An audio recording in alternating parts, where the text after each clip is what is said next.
علامہ صاحب، میرا سوال آپ سے یہ ہے کہ کیا کسی صحابی کی صحابیت کا انکار کرنا کفر ہے؟ یا کسی صحابہ کی شان میں گستاخی کرنے سے بندہ کافر ہو جاتا ہے؟ اعوذ باللہ من الشیطان الرجیم، بسم اللہ الرحمن الرحیم۔ سبحان اللہ۔ میرے بھائی، اللہ تعالیٰ قرآن میں ارشاد فرماتا ہے ثانی اثنین اذ ہما فی الغار۔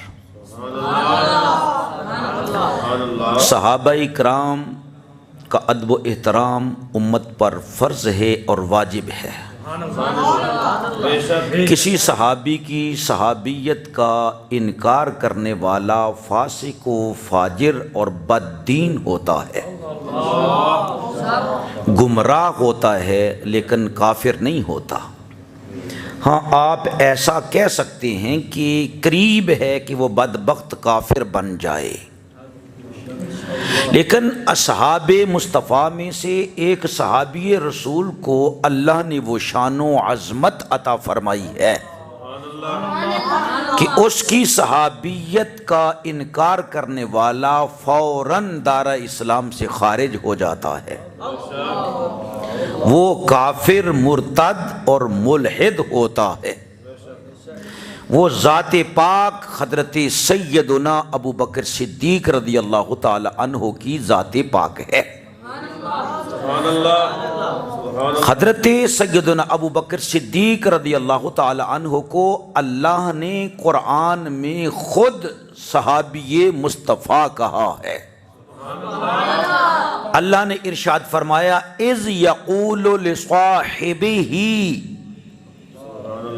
جب محمد الرسول اللہ صلی اللہ علیہ وسلم نے اپنے صاحب یعنی اپنے صحابی ابو بکر سے کہا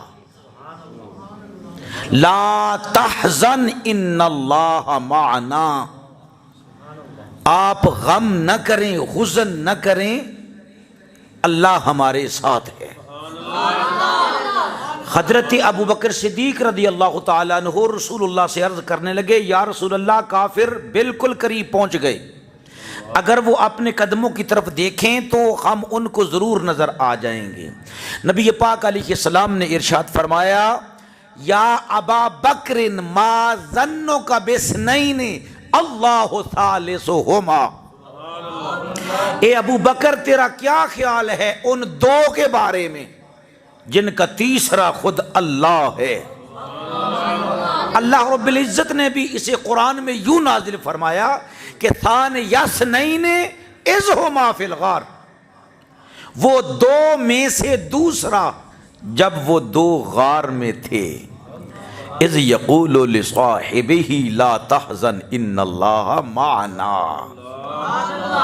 تو یہاں پر بھی بتایا یہ جا رہا ہے کہ دو انسان تھے، ایک پاک پیغمبر اور ایک جناب ابو بکر صدیق رضی اللہ تعالی عنہ، ان میں تیسرا کوئی بشر نہ تھا۔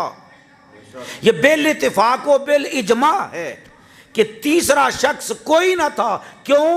اللہ کے قرآن نص سے یہ ثابت ہے۔ تیسرا کون تھا؟ اللہ نے فرمایا جہاں میرا حبیب مکرم ہو، جہاں ابو بکر صاحب رسول ہو، وہاں پر تیسرا میں ہوں۔ وہاں پر تیسرا اللہ نے فرمایا میں بھی تمہارے ساتھ تیسرا ہوں۔ تو عزیزان گرامی قدر، اللہ تعالیٰ نے ابو بکر صدیق رضی اللہ تعالیٰ عنہ کو وہ شان عطا فرمائی ہے کہ ابو بکر صدیق کا انکار کرنا نص قرآن کا انکار کرنا ہے، جو کفر ہے۔ یہ کوئی شیعہ اور سنی کا معاملہ نہیں ہے، بلکہ کفر اور اسلام کا ہے۔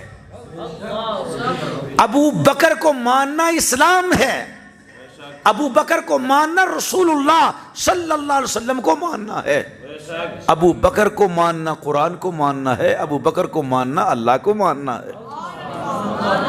ابو بکر کا انکار کرنا دین اسلام کا انکار کرنا ہے، ابو بکر کا انکار کرنا مصطفیٰ کا انکار کرنا، ابو بکر کا انکار کرنا خود خدا اللہ رب العزت کا انکار کرنا ہے، اور قرآن کا انکار کرنا ہے کہ قرآن نے کہا صاحب ابو بکر صدیق رضی اللہ تعالیٰ عنہ کو۔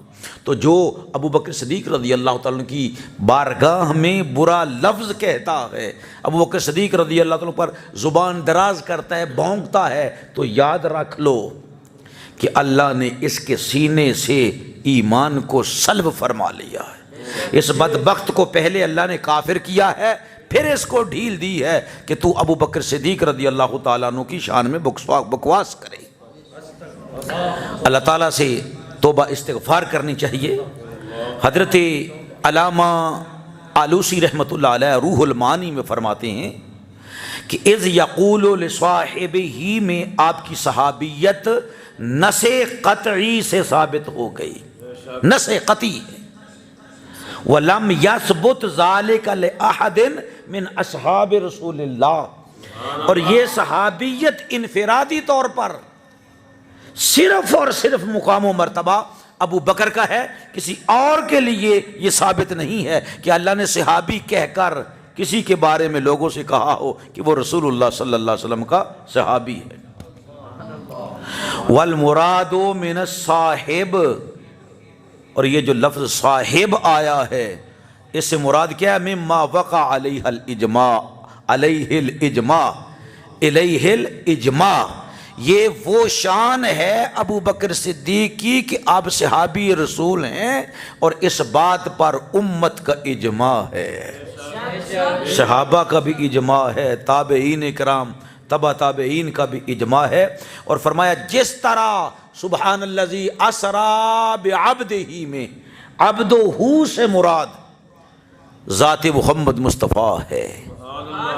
اللہ کے تمام انبیاء علیہ السلام، صحابہ اکرام، ولی، مومنین اللہ کے عبد ہیں، لیکن اللہ نے یہاں پر جو ارشاد فرمایا ہے اس سے مراد صرف اور صرف اللہ کے حبیب محمد مصطفیٰ ہیں۔